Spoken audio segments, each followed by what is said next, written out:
Hi friends, welcome back to my channel. इस video में मैं आपको क्लास 6 का साइंस का चैप्टर नंबर 8 बॉडी मूवमेंट्स इसका पार्ट 2 आपको करवाने वाली हूं।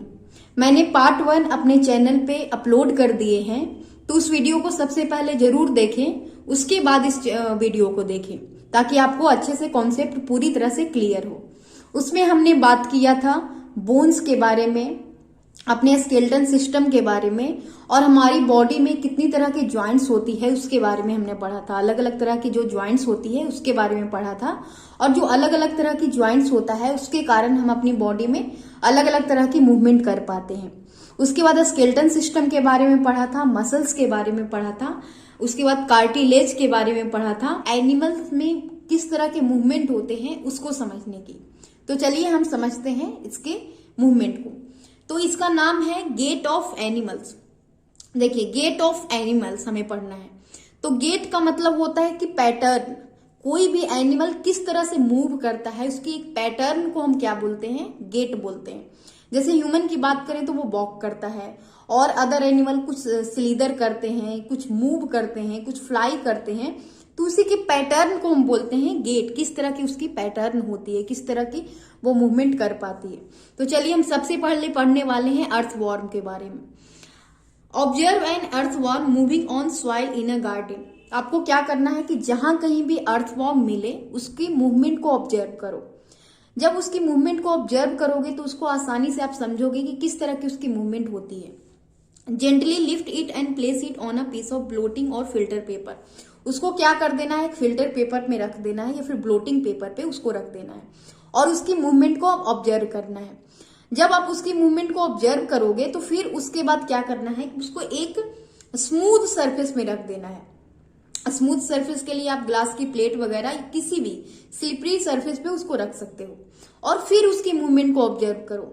तो आपको क्या देखने को मिलेगा कि दोनों की जो मूवमेंट है वो उसमें कुछ क्या है, मतलब डिफरेंसेस देखने को मिलेंगे। क्या डिफरेंसेस होगा, तो स्मूथ सरफेस पे जो अर्थवॉर्म होती है थोड़ी सी उसकी डिफिकल्टी होती है, थोड़ी सी वो आसानी से अपनी बॉडी को मूव नहीं कर पाता, जबकि इसके विपरीत फिल्टर पेपर पे या फिर किसी भी रफ सरफेस पे वो आसानी से क्या कर पाता है, वो कर पाता है, मूव कर पाता है। उसकी मूवमेंट दोनों में आपको डिफरेंस देखने को मिलेगी। The body of an earthworm is made up of many rings joint end to end. इसकी जो बॉडी होती है बहुत सारे रिंग से मिलकर बनी हुई होती है। आपको शायद ये चैप्टर में भी दिख रहा होगा, थोड़े थोड़े छोटे छोटे रिंग जो होती है एक दूसरे से कनेक्टेड होती है, और ये सारी चीजें जो इंटरकनेक्टेड होती है जिससे इसकी पूरी बॉडी बनती है। इसकी बॉडी में एक भी बोन्स नहीं होते हैं, बिना बोन्स की इसकी बॉडी होती है। और क्या होता है, बस इसकी जो बॉडी में मसल्स होते हैं, मसल्स के कारण ये अपनी बॉडी को एक्सटेंड कर पाता है, शॉर्टेन कर पाता है, जिसके कारण इसकी मूवमेंट में इसको हेल्प मिलती है। During movement the earthworm first extend the front part of the body. Movement के दौरान ये क्या करती है कि सबसे पहले इसका जो फ्रंट पार्ट होता है, आगे वाला जो हेड की तरफ जो पार्ट होता है, उसको एक्सटेंड करती है। एक्सटेंड करने के बाद जब वो एक्सटेंड करती है तो उस टाइम पे वो क्या करती है कि अपने पिछला वाला पार्ट जो होता है उसको आराम से फिक्स कर लेती है। फिक्स कर लेती है, उसका जो रेयर एंड होता है, रेयर पार्ट होता है, उसको फिक्स कर लेती है ग्राउंड में। उसके बाद ये एक्सटेंड करने के बाद, अपने फ्रंट पार्ट को एक्सटेंड करने के बाद क्या करती है कि अब उसको रिलीज करेगी। जो फिक्स की है अपना रेयर पार्ट, जो रेयर पार्ट इसका जो होता है, पिछला वाला जो पार्ट होता है उसको फिक्स की है, उसको अब रिलीज करेगी। रिलीज करने के बाद ये क्या करती है, अपनी बॉडी को शॉर्टेन करती है, और शॉर्टेन्स करने के बाद वो क्या करती है कि जो इसका रेयर एंड होता है, जैसे रेयर एंड जो होता है, पिछला वाला जो एंड होता है, उसको पुल करती है। पुल करके वो क्या कर लेती है, इस तरह से मूव करती है। वही यहाँ पे बताया गया है कि इस तरह से एक छोटी सी डिस्टेंस, स्मॉल डिस्टेंस वो कवर करती है, और इस तरह से रिपीट करते हुए पूरा वो मूव कर पाती है। पहले अपना फ्रंट पार्ट को क्या करती है, फ्रंट पार्ट को एक्सटेंड करती है। जब इसका फ्रंट पार्ट एक्सटेंड होता है तो उस टाइम पे इसका जो पीछे वाला पार्ट होता है उसको ग्राउंड में पूरी तरह से फिक्स कर लेती है। फिक्स करने के बाद क्या करती है कि उसको अब जो फिक्स की थी पीछे वाला पार्ट को, उसको रिलीज करती है, मतलब फिक्स जो है उसको रिलीज करती है। और रिलीज करने के बाद वो क्या कर लेती है, अपनी बॉडी को शॉर्टेन कर लेती है। देखते हो कैसे ऐसे मोड़ लेती है। और शॉर्टेन करने के बाद देखो यहाँ पे जैसे इस तरह से कर ली है, अपनी बॉडी को शॉर्ट कर लेती है, छोटी बनाकर। फिर ये जो एंड है इसको मान लेते हैं कि ये एंड है इसका, इसको क्या करती है, पुल करती है। और पुल करने के बाद इस तरह से मूव करती है। तो इसकी यही मूवमेंट होती है, राइट। इसकी इसी मूवमेंट को क्या बोलते हैं, एक्सपेंशन और कॉन्ट्रैक्शन की मदद से ये अपने पूरे होल बॉडी को क्या कर पाती है, मूव कर पाती है। The earthworm can move through soil, इस सॉइल में आसानी से मूव कर लेती है। Its body secretes a slimy substance to help the movement. इसकी बॉडी से एक स्लीमी सब्सटेंस निकलती है जिसकी मदद से ये आसानी से मूव कर पाती है, जो इसकी मूवमेंट में हेल्प करती है। स्लीमी सब्सटेंस आपने अगर देखा होगा कहीं अर्थवॉर्म को, तो देखा होगा कि उसकी बॉडी में हमेशा कुछ ऐसे क्या होता है, पानी पानी सा, वो भीगा भीगा सा नजर आता है, राइट। तो हम लोग बचपन में सोचते थे कि पानी में रहता है, और पानी में तो नहीं रहता है बेसिकली, मतलब कि ऐसे सोचते हैं कि वो पानी से निकला है, इस तरह का। तो उसकी बॉडी से वो चीज निकलती है, स्लीमी सब्सटेंस, जिसके कारण वो मूव कर पाता है। उसकी जो सरफेस होती है स्मूथ हो जाती है, जिसके कारण वो आसानी से मूव कर लेता है। मतलब उसकी बॉडी ही स्मूथ हो जाती है, राइट, स्लीपरी हो जाती है, जिसके कारण वो आसानी से मूव कर लेता है। How does it fix parts of body to the ground. अभी ग्राउंड में अपनी बॉडी को कैसे फिक्स करती है, तो अंडर इट्स बॉडी, इसके बॉडी के अंडर में क्या होते हैं, हेयर लाइक स्ट्रक्चर होते हैं, जिसको हम बोलते हैं ब्रिसल, जिसका नाम है ब्रिसल। छोटे छोटे टाइनी, बिल्कुल मतलब ऐसे मान सकते हैं कि उसका लेग्स है, जो हेयर जैसा छोटे छोटे टाइनी स्ट्रक्चर होते हैं, उसको हम बोलते हैं ब्रिसल। और उसके कारण, ये ब्रिसल के कारण वो क्या होता है कि जो कनेक्टेड होता है मसल से इसकी बॉडी मसल से बनी हुई रहती है, ये मसल से कनेक्टेड होता है। और इसके कारण क्या कर पाती है कि ग्राउंड में एक अच्छा ग्रिप बना पाती है। आप देखते हो कि जब वो आगे वाला पार्ट एक्सटेंड करती है तो पीछे वाला पार्ट क्या करती है, फिक्स कर लेती है, ग्रिप बना लेती है, बिल्कुल फिक्स कर लेती है, राइट। फिर इसी तरह से आगे वाला पार्ट को फिक्स करती है। तो ये ग्रिप इसलिए बना पाती है क्योंकि इसमें छोटे छोटे क्या होते हैं, ब्रिसल होते हैं, जो मसल से कनेक्टेड होते हैं। The earthworm actually it's it way through the soil में जो भी कुछ मिलता है वो खाती है। और खाने के बाद जो अनडाइजेस्टेड मटेरियल वो जो निकालती है अपनी बॉडी से, हर कोई निकालता है अनडाइजेस्टेड मटेरियल, तो वही जो निकालती है वो मिट्टी को क्या बना देता है, फर्टाइल बना देता है, जिसके कारण मिट्टी बहुत ही फर्टाइल हो जाती है। और इसलिए इसको अर्थवॉर्म को क्या बोला जाता है, फार्मर्स फ्रेंड बोला जाता है, क्योंकि ये मिट्टी को बहुत ही, जहां भी रहती है अपनी मिट्टी को फर्टाइल बना के रखती है। तो इसके कारण जितनी भी क्रॉप वगैरह होंगे, जितनी भी प्लांट्स होगी, वो अच्छी तरीके से क्या होती है, ग्रो हो पाती है। तो ये मिट्टी को फर्टाइल भी बनाती है। अब उसके बाद बात करते हैं स्नेल की। Observe snail in your garden और इन फील्ड। तो जहां कहीं भी आप स्नेल देखो, सबसे पहले उसको ऑब्जर्व करो।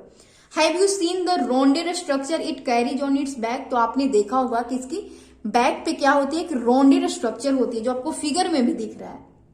एक हार्ड स्ट्रक्चर होती है, जो इसका आउटर स्केलेटन होता है। ये बोन्स का नहीं बना हुआ रहता है, लेकिन एक यूनिट का बना हुआ रहता है। और जिसके कारण क्या होती है कि जहां भी ये चलती है, मूव करती है, इसको साथ में ड्रैग करती हुई जाती है, इसके बैक में होता है। और जब इसको अंदर जाना होता है, मतलब सनलाइट से या किसी भी चीज से इसको बचना रहता है, अपनी बॉडी को प्रोटेक्ट करना रहता है, तो उसके अंदर घुस जाती है और प्रोटेक्ट कर लेती है। और जब इसको मूव करना रहता है तो ऐसे बॉडी को अपना निकाल कर मूव करती है। वही चीजें यहाँ पे बताएगा। This is called the shell. इसको सेल बोलते हैं हम, जो आउटर स्केलेटन होता है इसको सेल बोलता है। It is the outer skeleton of the snail but it is not made of bones. जो बोन का नहीं बना हुआ रहता है, एक सिंगल यूनिट का बना हुआ रहता है, जो इसको मूव करने में भी हेल्प नहीं करता, मूव करने में हेल्प नहीं करता, क्योंकि ये सिंगल यूनिट का बना हुआ रहता है। तो ना तो ये मसल्स होते हैं, ना ही ये बोन्स होते हैं, तो फिर ये मूवमेंट में हेल्प नहीं करता है। Place the snail on a glass plate and watch it. आपको क्या करना है, जहां कहीं भी स्नेल मिले उसको एक ग्लास प्लेट में रख दो। ग्लास प्लेट में रखने के बाद उसको जब वो मूव करने लगे ना, तो उसको आप क्या करो कि अपने हेड पे रख लो। तो जैसे ही आप हेड पे रखोगे तो इसकी क्या, आप इसकी मूवमेंट को फील कर सकते हो अपने हेड से।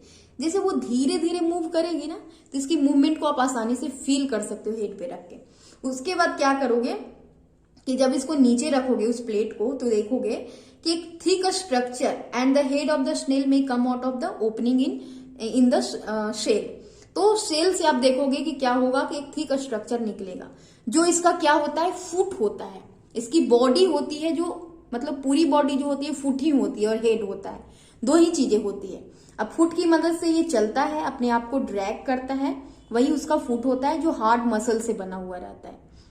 राइट, अब आपको क्या करना है कि जब आप इसकी मूवमेंट को देख लोगे तो क्या करो कि इसको कंपेयर करो अर्थवॉर्म से।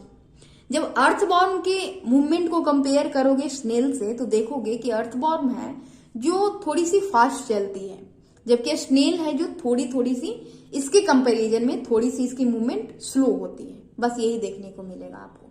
तो चलिए, आपने अर्थवॉर्म के बारे में पढ़ लिया, स्नेल के बारे में पढ़ लिया, अब हम आगे पढ़ने वाले हैं। हाँ, तो अब हम पढ़ने वाले हैं कॉकरोच के बारे में। Observe a cockroach. देखिए फिगर में दिखाया गया है कॉकरोच, आपको इसको ऑब्जर्व करना है। Cockroaches walk and climb as well as fly in the air. ये वॉक भी करता है, क्लाइंब भी करता है और फ्लाई भी करता है। तो फ्लाई करते हुए अगर आपने देखा होगा कॉकरोच को तो हमें जरूर बताओ कमेंट में, क्योंकि ये फ्लाई भी करता है। बात यह है कि फ्लाई ये बहुत कम करता है और हम लोग ज्यादातर इसको क्लाइंब करते हुए या फिर चलते हुए देखते हैं। तो ये फ्लाई कभी कभी करता है। They have 3 pairs of legs. इसके 3 पेयर्स ऑफ लेग्स होते हैं जो इसकी मूवमेंट में वॉकिंग में मदद करते हैं। The body is covered with a hard outer skeleton. इसकी बॉडी हार्ड आउटर स्केलेटन से कवर होती है, जैसे कि इसकी ऊपर वाली जो बॉडी होती है हार्ड स्केलेटन से बनी हुई रहती है। जो इसमें जो स्केलेटन किस चीज से बना हुआ रहता है, नंबर ऑफ प्लेट से बना हुआ रहता है जो एक दूसरे से ज्वाइंट होती है। एक दूसरे से बहुत सारी प्लेटें ज्वाइंट होती है तब इसकी आउटर स्केलेटन बनती है। Right, there are 2 pairs of wings attach to the body behind head. इसके हेड के ठीक पीछे 2 पेयर्स ऑफ विंग्स होते हैं जो इसकी बॉडी से अटैच्ड होते हैं। 2 पेयर्स, एक पेयर नहीं, मतलब 4 विंग्स होंगे इसका मतलब। Right, the cockroaches have distinct muscles. इसकी मसल्स होती है जो लेग्स के पास जो मसल्स होती है वो इसकी वॉकिंग में मदद करती है। और जो इसकी बॉडी में जो मसल्स होती है ना, क्योंकि बॉडी से ही इसकी विंग्स लगे हुए रहते हैं, तो इसके विंग्स को फ्लाई होने में मदद करते हैं। विंग्स को क्या करने में, मूव करने में मदद करते हैं, जिसकी मदद से ये फ्लाई करती है। राइट, तो इस तरह से आपने कॉकरोच के बारे में पढ़ लिया, सारी चीजें पढ़ ली। अब हम पढ़ने वाले हैं वर्ड्स के बारे में। तो वर्ड्स आपने देखा है तो कमेंट करके बताओ कि आपने कहाँ कहाँ वर्ड्स देखा है। तो वर्ड्स को हम पेड़ों पे देखते हैं, उड़ते हुए देखते हैं, तो इस तरह से बहुत जगहों पे वर्ड्स को देखते हैं। अब वर्ड्स है जो फ्लाई करता है, वॉक भी करता है, और ये कुछ वर्ड्स ऐसे होते हैं जैसे डक और स्वान की बात कर ले तो वो स्विम भी करते हैं। वाटर में जो रहते हैं, जो वर्ड्स वाटर में रहते हैं, डक और स्वान, वो स्विम भी करते हैं। The birds can fly because their body is well suited for flying. इसकी जो बॉडी होती है ना वो सूटेबल होती है फ्लाई करने के लिए, इसलिए ये फ्लाई कर पाती है। Their bones are hollow and light. इसकी जो बोन्स होती है वो हॉलो होती है, मतलब हम लोग की जैसा बोन्स नहीं होता है इसका, हॉलो होता है, मतलब खोखला होता है थोड़ा सा, और लाइट भी होती है, मतलब बहुत ही हल्की होती है। The bones of the hind limbs are typical for walking and perching. जो इसके हिंड लिम्स की जो बोन्स होती है वो इसको मदद करती है वॉकिंग में और पर्चिंग में। अब बोलोगे हिंड लिम्स किसको बोलते हैं, तो हिंड लिम्स जो लेग होता है ना इसका, लेग के पास जो बोन्स होता है उसको लेग को ही बोलते हैं हिंड लिम्स, और उसके पास जो बोन्स होती है वो इसकी वॉकिंग में और पर्चिंग में मदद करती है। पर्चिंग जैसे कि ग्रिप बना के कहीं पे बैठती है, ट्री पे या कहीं पे भी, उसको बोलते हैं perching. Right, the bony parts of the 4 limbs are modified as wings. जो बोनी पार्ट होता है ना इसका, 4 लिम्स विंग्स को बोला जा रहा है। जो विंग्स के पास की जो बोन्स है उसको बोला जा रहा है 4 limbs as modified as wings, जो विंग्स के जैसा बनाया जाता है। The shoulder bones are strong. इसके शोल्डर बोन्स स्ट्रॉन्ग होते हैं। और जो ब्रेस्ट बोन्स जो होते हैं, breast bones are modified to hold muscles of flight. Breast bones के पास की जो मसल्स होती है ना वो क्या करके रखती है, इसके विंग्स को होल्ड करके रखती है। जब वो उसको फ्लाई होने में ये मदद करती है, जैसे विंग्स को क्या होने में, मूव होने में, अप एंड डाउन होने में मदद करती है, इसके कारण ये मूव कर पाती है। तो इसके ब्रेस्ट बोन के पास जो मसल्स होती है ना, मसल्स हेल्प करता है इसके विंग्स को मूव होने में। राइट, मूव होने में। तो इस तरह से आप अच्छे से समझ गए हो। जैसे ये पिक्चर में भी आप देख सकते हो कि ये आपको बोन्स नजर आ रहा है, ये इसी में इसकी क्या होती है, विंग्स होती है, यही इसका विंग्स होता है। तो इसकी मदद से ये मतलब अपनी बोन्स की मदद से ही बोन्स भी इसको फ्लाई होने में मदद करता है। ये यही मतलब वो है। और इसको बोलते हैं हिंड लिम्स, जो इसको वॉकिंग में और पर्चिंग में मदद करता है। तो इस तरह से दो तरीके से मूव करती है, वॉक भी करती है और फ्लाई भी करती है, राइट। और कुछ वर्ड्स ऐसे हैं जो स्विम भी करते हैं। अब हम बात करेंगे फिश की। Make a paper boat, put in water and push it with one narrow and Poynting forward. आपको क्या बनाना है, एक पेपर बोट बनाना है। अगर आपने बनाया भी होगा तो आप जानते हो कि किस तरीके से बनाया है। तो आज जो बोट होती है ना, पेपर बोट, उसका तो दोनों एंड होता है ना, पॉइंटिंग होता है एकदम, मतलब कैसा होता है, ये क्या बोलते हैं, नैरो होता है, बिल्कुल पॉइंटेड। उसकी जो दोनों एंड होती है पॉइंटेड होता है। और मिडिल वाला जो पार्ट होता है थोड़ी सी उसकी थिकनेस ज्यादा होती है, जैसे कि पिक्चर में दिखाया गया है। दोनों एंड जो होते हैं ना, इस जो पॉइंटेड होते हैं। अब आप इसको क्या करो कि पानी में रख के इसके एक नैरो एंड से मूव करो, इस तरह से पुश करो। तो जब यहां से इसको पुश करोगे तो देखोगे, क्या देखोगे कि आसानी से मूव हो जा रही है, आसानी से मूव हो जा रही है। और वही दूसरी तरफ जब इसको मिडिल पार्ट से यहां से पुश करोगे, जहां की इसकी थिकनेस ज्यादा है, आप देख रहे हो कि यहाँ थिक ज्यादा है, तो यहां से पुश करोगे तो ये मूव नहीं हो पाएगी। अब क्यों मूव नहीं हो पाएगी? मूव इसलिए नहीं हो पाएगी क्योंकि जब हम इस तरफ से ऐसे करते हैं तो ये पानी में आसानी से मूव हो जाता है इसका जो, इसीलिए इसके दोनों एंड इस तरह से बनाए जाते हैं पॉइंटेड, ताकि ये इसके थ्रू पानी अच्छे से फ्लो भी कर पाए और ये भी मूव कर पाए। और इसी तरह स्ट्रीम की भी वो होती है, क्या होती है, शेप होता है बिल्कुल इसकी बोट के जैसा। बोट जो बड़ा बड़ा बोट होता है उसका भी इस तरह का शेप होता है बिल्कुल। दोनों जो एंड होता है वो पॉइंटेड होता है, देख रहे हो, दोनों एंड पॉइंटेड होता है, बिल्कुल इसी तरीके से होता है। और इसी तरह का शेप बना हुआ रहता है फिश का। फिश के शेप से ही ये बोट वगैरह, स्ट्रीम वगैरह बनाए गए हैं, क्योंकि फिश जो होती है पानी में अच्छे से स्विम कर पाती है, क्योंकि उसकी बॉडी ही उस तरह तरीके से बनी हुई रहती है। उसकी बॉडी की शेप को बोलते हैं स्ट्रीम लाइन, क्योंकि वो स्ट्रीम के जैसा बना हुआ रहता है। इस तरह के शेप को हम बोलते हैं स्ट्रीम लाइन, जिसकी दोनों जो एंड पॉइंट हो ना, कैसी हो, थोड़ी सी कर्व हो और पॉइंटेड हो। दोनों एंड आप देखते हो मछली की भी, फिश की भी, तो दोनों क्या होते हैं, ऐसे पॉइंटेड होते हैं। और मिडिल वाला पार्ट उसका ज्यादा होता है, इसकी थिकनेस ज्यादा होती है। तो इसके कारण ये अच्छे से क्या कर पाता है, मूव कर पाता है वाटर में। आप देखो, the shape is such that water can flow around it easily and allow the fish to move in water. इस तरह का इसका शेप होता है फिश का, देख रहे हो कि दोनों जो एंड होता है पॉइंटेड होता है, देख रहे हो ना, दोनों एंड पॉइंटेड होता है, मिडिल वाला पार्ट इसका ज्यादा होता है, किसी भी फिश का देख लो। तो इस तरीके से बना हुआ रहता है ताकि आसानी से इसके थ्रू पानी भी फ्लो कर सके और ये भी मूव कर सके, right. The skeleton of the fish is covered with strong muscle. इसकी जो स्केल्टन होती है, कोई फिश वगैरह खाते हो तो देखते हो कि इसकी एक अंदर में क्या होता है, कांटा होता है। तो वही कांटा को क्या बोला जा रहा है, स्केल्टन बोला जा रहा है। इसका स्केल्टन कवर होता है स्ट्रॉन्ग मसल से, जो इसकी पूरी बॉडी बनी हुई रहती है। During swimming muscles make the front part of the body curve to one side and the tail part swings towards the opposite side. अब क्या होता है कि जब वो स्विम करती है तो इसके जो फ्रंट पार्ट होता है ना, फ्रंट पार्ट, आगे का जो पार्ट होता है वो क्या हो जाता है, कर्व बना लेता है। जैसे ये पिक्चर में आपको दिखाया जा रहा है, एक तरीके से ये कर्व बना लेता है, एक तरफ मुड़ जाता है। और जब एक तरफ इसका फ्रंट पार्ट एक तरफ कर्व बना लेता है तो इसके जस्ट अपोजिट साइड में इसका जो टेल वाला पार्ट है, टेल वाला जो बैक पार्ट है, जो जस्ट इसके अपोजिट साइड में कर्व बनाता है और इस तरीके से ये मूव करता है, राइट। इस तरीके से ये मूव करता है। फिर इसके बाद ये इस तरीके से मुड़ेगी, इस साइड में ये कर्व बनाएगी और इसके जस्ट अपोजिट साइड में ये इधर को मुड़ जाएगी।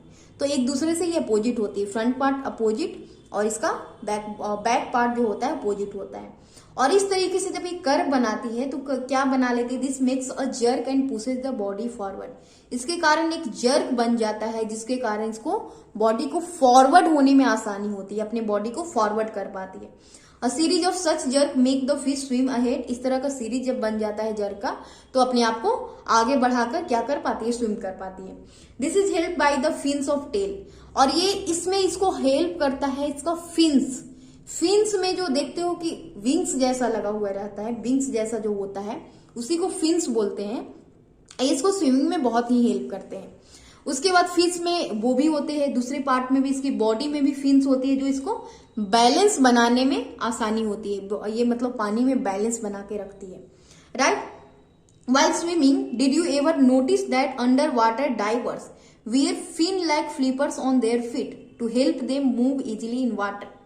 क्या होता है कि आपने कहीं देखा होगा वाटर डाइवर्स को जो पानी में डुबकी लगाते हैं, पानी में ही तैरते हैं अंदर डूबकर, तो वो क्या पहन लेते हैं कि इसके फिश के फिन्स के जैसा फ्लीपर्स पहन लेते हैं अपने फीट में, जो उसको मूव होने में आसानी होती है। तो इसकी फिन्स, जो फिश की फिन्स होती है, वो स्विमिंग में मदद करती है, और इस तरह से फिन्स लाइक स्ट्रक्चर पहन लेने से, फ्लीपर पहन लेने से अपने फीट में वो भी डाइवर्स जो होते हैं, वाटर डाइवर्स जो होते हैं, आसानी से पानी में मूव कर पाते हैं। अब ये सारी चीजें हमने पढ़ ली। अब हम पढ़ने वाले हैं स्नेक के बारे में। तो अगर आपने स्नेक को स्लीदर करते हुए देखा होगा तो आप उसकी मूवमेंट को ऑब्जर्व करके देखा होगा, तो आप जानते हो कि वो किस तरीके से चलती है। और नहीं देखा होगा तो आपसे जहां कहीं भी स्नेक मिले उसकी मूवमेंट को देखो कि किस तरीके से वो चलती है। Snakes have a long backbone, इसकी बॉडी में एक लॉन्ग बैकबोन होती है, पूरी एक बैकबोन होती है। They have many thins muscle, जिसमें बहुत सारे थिन्स मसल्स होते हैं। अब ये जो मसल्स होते हैं ना, एक दूसरे से कनेक्टेड होते हैं, even though they are far from one another. दूर होने के बावजूद भी, अब दूर क्यों होती है इसकी मसल? इसलिए क्योंकि इसके लेंथ ज्यादा होता है, स्नेक का लेंथ बड़ा होता है, इसके कारण क्या होता है, दूर होता है, लेकिन फिर भी वो इसकी मसल्स जो होती है एक दूसरे से कनेक्टेड होती है। और ये मसल्स जो होता है बैकबोन से भी कनेक्टेड होता है, रिब्स से भी कनेक्टेड होता है, और इसके स्किन से भी कनेक्टेड होता है। The snake's body curve into many loops. अब ये जो बॉडी है ना, इसकी बॉडी है, अपने हेड को छोड़कर ये कर्व बना लेती है, बहुत सारा ऐसे ऐसे घूम जाती है। अब देखते हो कि ऐसे गोल गोल घूम जाती है और ऐसे लूप्स बना लेती है। और लूप बनाने के बाद क्या हो जाता है, each loop of the snake gives it a forward push by pressing against the ground. जब एक लूप बनाती है ना, तो इसको उस लूप की मदद से इसको फॉरवर्ड होने में, प्रेस करके फॉरवर्ड होने में इसको मदद मिलती है। इस तरह के लूप बनाती है, जैसे कि देखो यहाँ पे इस तरह से लूप बनाई है, जैसे ये जो ऐसे बना लेती है ना, इस तरीके से कर्व बना कर जो लूप बना लेती है, इस तरीके से इसको पुश होने में मदद मिलती है। अभी आसानी से पहले ये कर्व बना लेगी आसानी से, अगर बड़ी बॉडी है तो ज्यादा कर्व बनेगा, इस तरह से ज्यादा लूप्स बन जाएगा, इस तरह से ज्यादा लूप्स बन जाएगा, और ये फिर आसानी से क्या कर लेती है, फॉरवर्ड कर लेती है अपने आप, अपनी बॉडी को आगे फॉरवर्ड कर लेती है। तो ठीक इसी तरीके से ये चलती है, और इसकी मूवमेंट को स्ट्रेट लाइन बिल्कुल नहीं बोलते हैं, क्योंकि ये बिल्कुल स्ट्रेट लाइन नहीं चलती है, ये कर्व बनाकर इस तरीके से ये चलती है, आगे अपने आप को पुश करती है। We have learn about the uses of bones and muscle for the movement. तो हमने क्या क्या पढ़ा, अलग अलग एनिमल की मूवमेंट को देखा, जिसमें हमने देखा कि उसमें बोन्स भी मदद करती है, मसल्स भी मदद करते हैं। और हमने इसके पहले क्या पढ़ा था, हमने ये भी पढ़ा था कि हमारी बॉडी की मूवमेंट में भी मसल्स हेल्प करती है और बोन्स हेल्प करती है।